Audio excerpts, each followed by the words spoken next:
neuf les amis, aujourd'hui sur la chaîne Motor Live, l'essai de la gamme quad Longines. Alors Longines, vous connaissez? Si, vous connaissez en fait, vous avez du Longines dans vos motos, c'est notamment celui qui fabrique les moteurs des BMW F900 Longines et la marque Vosges et sa marque de moto premium. Mais aujourd'hui, Longines se spécialise un petit peu plus sur le quad, sur le marché français. C'est le 8e acteur pour le moment. Il espère quand même arriver à la 5e position d'ici 2 ou 3 ans. Pour ça, il a des produits, une gamme assez intéressante qui commence du 300 cm3 qui va jusqu'au 1000 cm3 bicylindre. Le 300, on l'a déjà essayé sur la chaîne.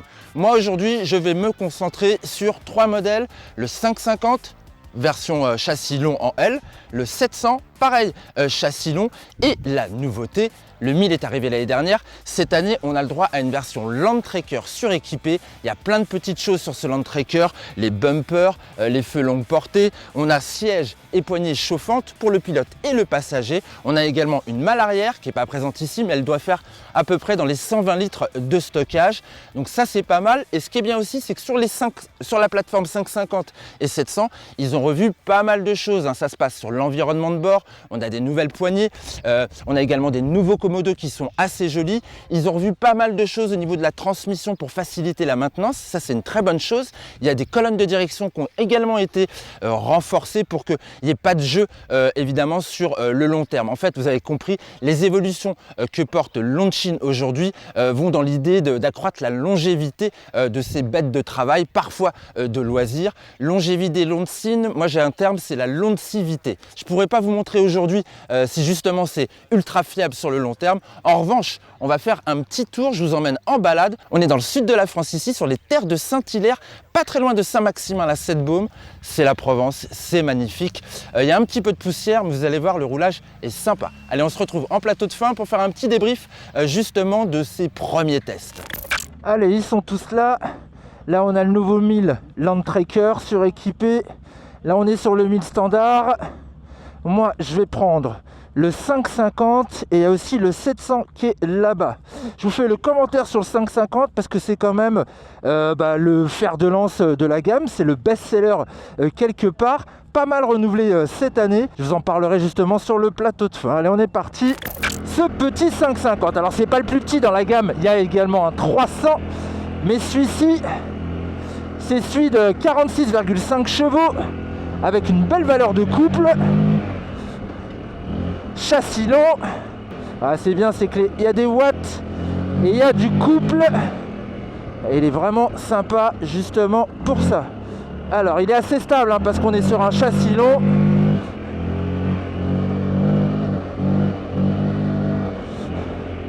La direction, je la trouve pas trop souple.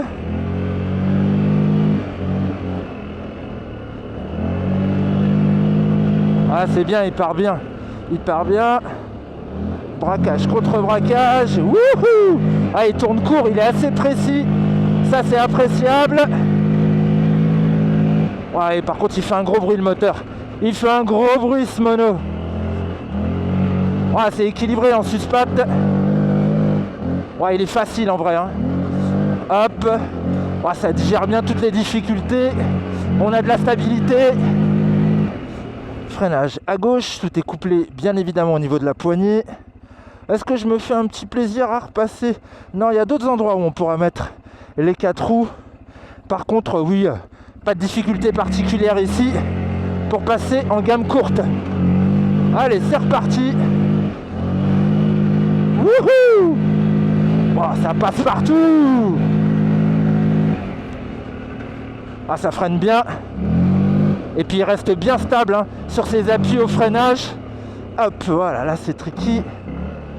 Ça tourne court, bien que ce soit un châssis long. Et là on met des watts. Et là, on est à fond là. Ah, on a dépassé les 80. Ah, il a du coffre ce moteur. Et là la direction, moi je la trouve franchement bien. Parce qu'elle n'est pas trop vive, elle est bien canalisée. On ne se fait pas de frayeur. Ouais, et puis s'il faut freiner fort, ça freine. Nos lézards, allez, c'est reparti. C'est très roulant évidemment comme parcours. Mais j'apprécie vraiment ce parcours pour ça. On peut vraiment voir hein, les qualités. Olé. Ah, il part du cul par contre quand on commence à taper un peu fort dans les freins. Mais on peut bien bouger sur la selle. Ah, c'est cool. Alors celui-là, il n'a pas les modes de conduite, hein, contrairement au 1000. Il a moins de watts. Les 1000, on est à 99 chevaux pour le standard et on est à 102 chevaux aujourd'hui pour le Landtrekker. Mais en vrai, le 550, il fait déjà tout très bien, quoi. Franchement, il fait tout très bien. Je comprends pourquoi c'est le best-seller, quoi. Il est très équilibré. Regardez, on prend de la vitesse, on est super stable, hein. RAS. Et la gestion de la gâchette, elle est bien fichue également. Bon, voilà. Pour cette petite prise de vue en embarqué. Oh, c'est un petit virage, les copains. Wouhou. Yes, I. Alors oui, là, on entre un peu dans les difficultés. Oh, trop easy en fait, hein. Il passe partout.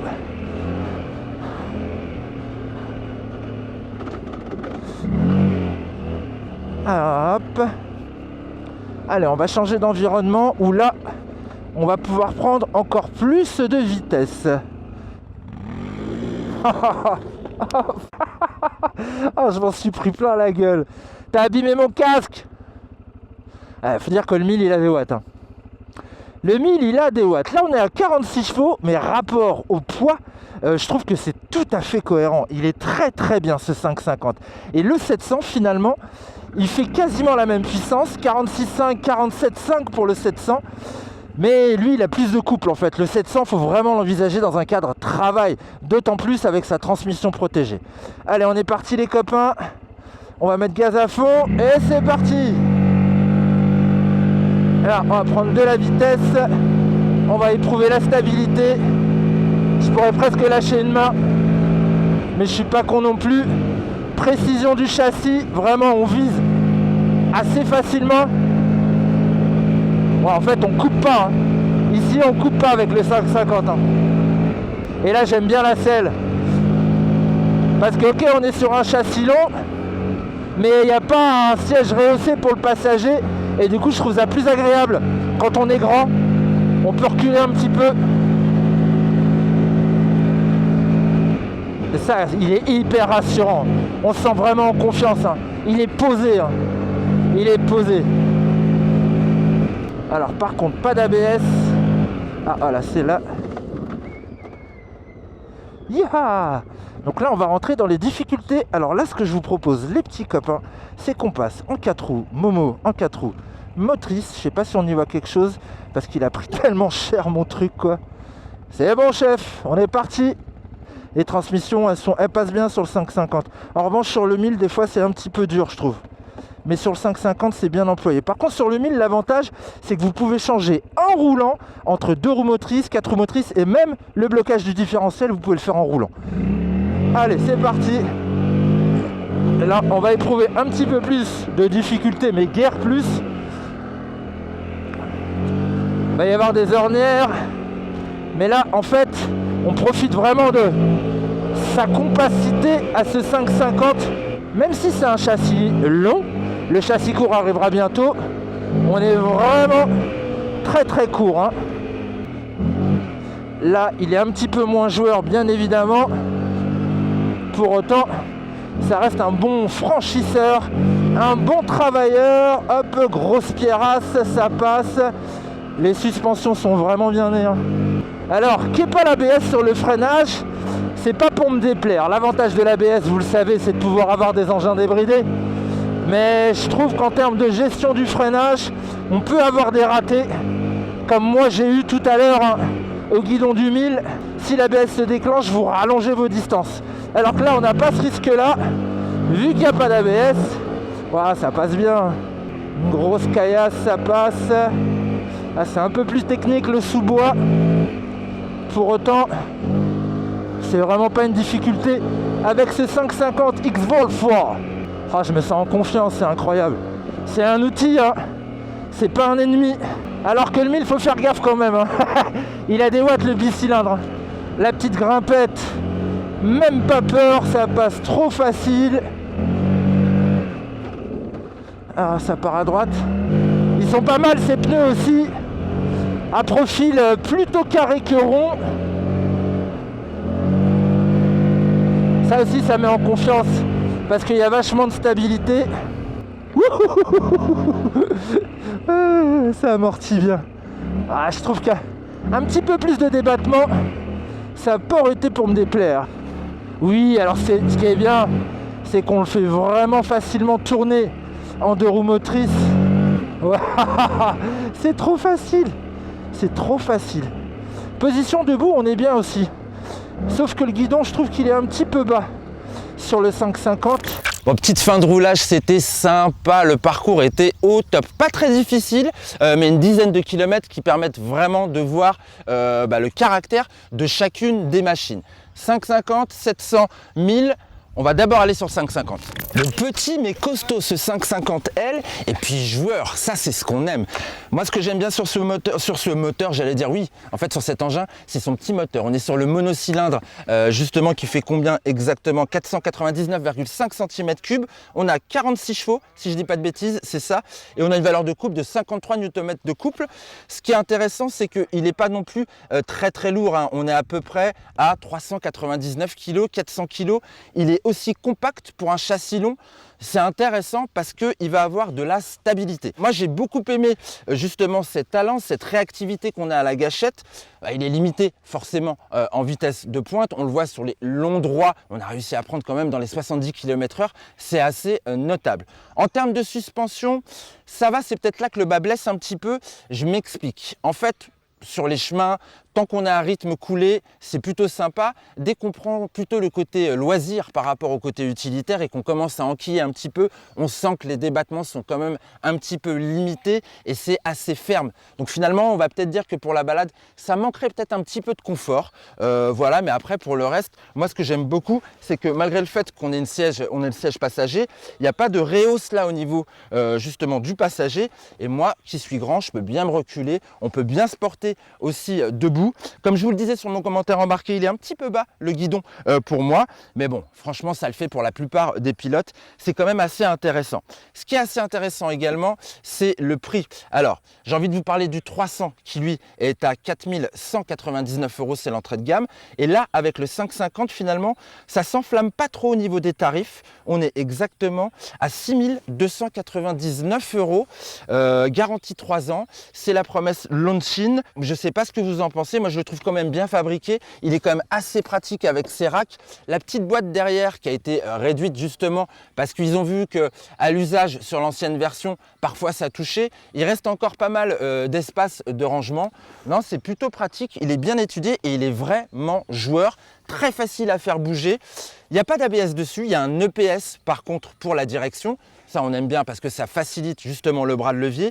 Et le fait qu'il n'y ait pas d'ABS, moi, j'adore. On a un freinage très naturel. C'est exactement ce qu'on attend d'un quad. Je vous parle de ça parce qu'on reparlera du 1000 tout à l'heure avec son système ABS. Mais pour l'instant, on va passer sur le 700, son grand frère. Allez, c'est parti. Alors, le 550, c'était plutôt le joueur. Le 700, c'est plutôt le travailleur. Là, on est sur un bloc qui fait exactement 686 cm3. On a finalement quasiment la même puissance que sur le 550 parce qu'on était à 46 là. Là, on est à 47,5. En revanche, la valeur de couple ici est bien plus généreuse. On est à 66 Nm de couple, ce qui fait qu'on a vraiment une présence un petit peu plus intéressante sur les bas régimes à l'ouverture. Lui, il est fait pour tracter finalement.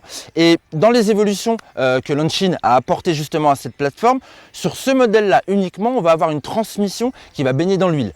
Ça, l'idée, c'est d'arriver à faire quelque chose de plus fiable et qu'on ait justement toujours de la douceur dans la transmission. Et c'est vrai, ça fonctionne très bien. Et à l'usage, on sait que sur la durée, ça va la préserver. Ça, c'est intéressant. Après, pour le reste, moi, ce que j'ai apprécié, ça reste évidemment ce monocylindre qui est assez vivant, qui a de l'allonge également. Pareil, on a une VMAX qui est sensiblement pareil que le 550. On va prendre quoi? 5 km de plus, mais c'est pas ça l'intérêt. Ce qui est vraiment chouette, c'est qu'on va vraiment pouvoir travailler avec, mais il est un petit peu plus lourd quand même.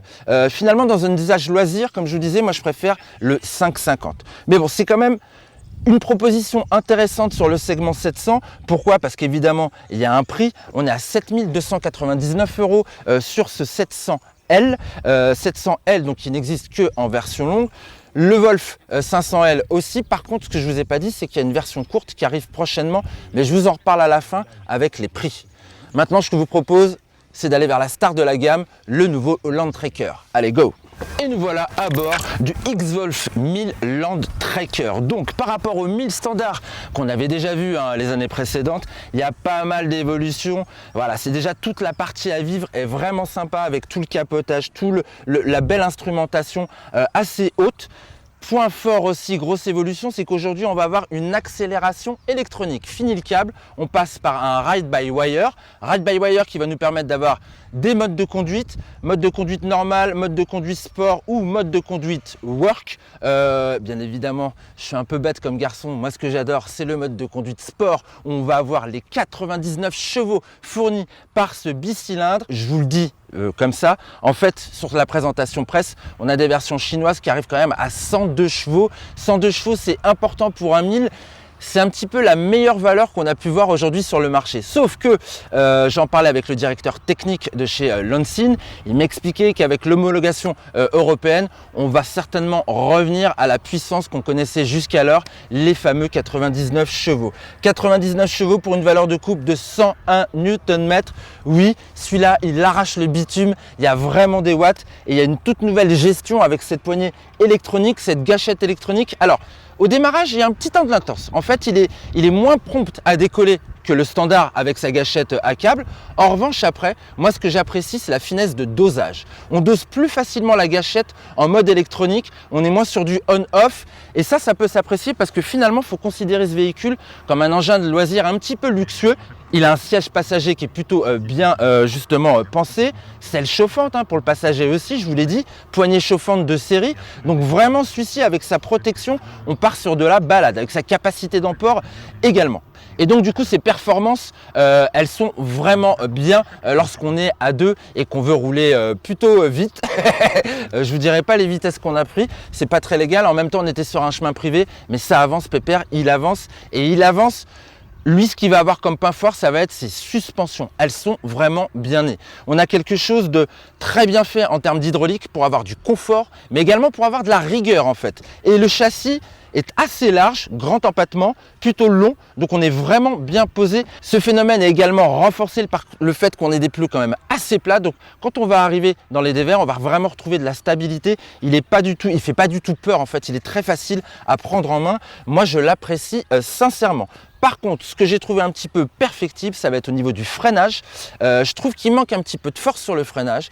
Je trouve que le système ABS, il est un petit peu, c'est un petit peu comme chez les concurrents finalement. Je crois qu'il n'y en a qu'un qui arrive vraiment à faire des choses assez rassurante. Là, des fois, on se retrouve sur quelque chose où on va pouvoir prendre de la distance. Moi, ça m'est arrivé, j'ai loupé justement une sortie, j'ai tiré tout droit et j'ai tiré tout droit longtemps parce que l'ABS a vraiment rallongé mes distances. Mais bon, vous savez, il y a toujours des tips, on peut se passer de l'ABS.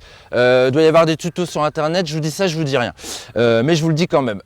Voilà, donc on devrait retrouver finalement quelque chose que l'on apprécie. Autre petit grief, je trouve que le petit bouton pour changer de transmission entre les 2 roues motrices, 4 roues motrices, blocage de différentiel est un petit peu trop proche de la gâchette. Il arrive souvent que l'on passe justement en roulant sur un autre système de transmission. Alors c'est pas trop grave parce que ça a été étudié pour que rien ne se bloque. On peut le faire en roulant si on veut. En revanche, on le fait inopinément très souvent. Là, il y a peut-être un petit truc à revoir au niveau de l'ergonomie de ce Komodo droit. Bon, c'est des petites pétouilles sincèrement. Alors pour le prix, on est à 10 590 balles, non 10 590 balles sur la version standard. Là aujourd'hui, le Landtrekker, c'est 13 790 €. Alors si on regarde un petit peu ce qui se passe chez la concurrence en termes d'équipement, on se rend compte quand même que Lansin a cet avantage tarifaire, comme sur la moto par rapport à sa marque de bécane qui est Vosges. On conserve vraiment cet avantage tarifaire. Avantage qualité-prix pour moi parce que ça reste vraiment quelque chose de bien fabriqué, ça a l'air costaud. On a beaucoup discuté technique sur cette présentation et découverte de la marque. On se rend compte qu'il y a un vrai souci au niveau de la fiabilité justement de ces machines. Il y a une préoccupation profonde au niveau du SAV.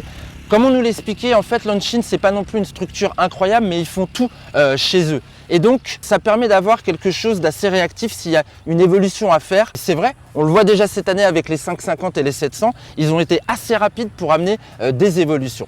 Voilà, donc je ne sais pas ce que vous en pensez. Le mieux, c'est d'essayer, surtout vu l'investissement que demandent ces machines-là. Rapprochez-vous de vos concessionnaires. En tout cas, moi, je suis content d'avoir essayé cette nouvelle gamme. Je sais qu'il y a plein de choses qui arrivent. Il y a des SSV. Là, il y avait un 6 places sur la présentation. Je sais qu'il y a un 3 places pardon, qui va arriver rapidement. Je peux même vous donner le prix. C'est l'UTV 1000. Il est à 16 999 €. Mais il y a d'autres trucs qui vont arriver et des petites dingueries niveau sport comme on aime. Voilà, ça bouge chez Longines, un nouvel acteur, enfin pas vraiment un nouvel acteur, mais un acteur qui est en train de renaître, je trouve, qui est en train de repartir sur des bons rails, des rails très intéressants. Allez, je vous dis à une prochaine sur la chaîne Motor Live. Ciao, bye bye, pour de la moto, pour autre chose. Il y a plein de choses chez nous, c'est ça qui est cool. Ciao!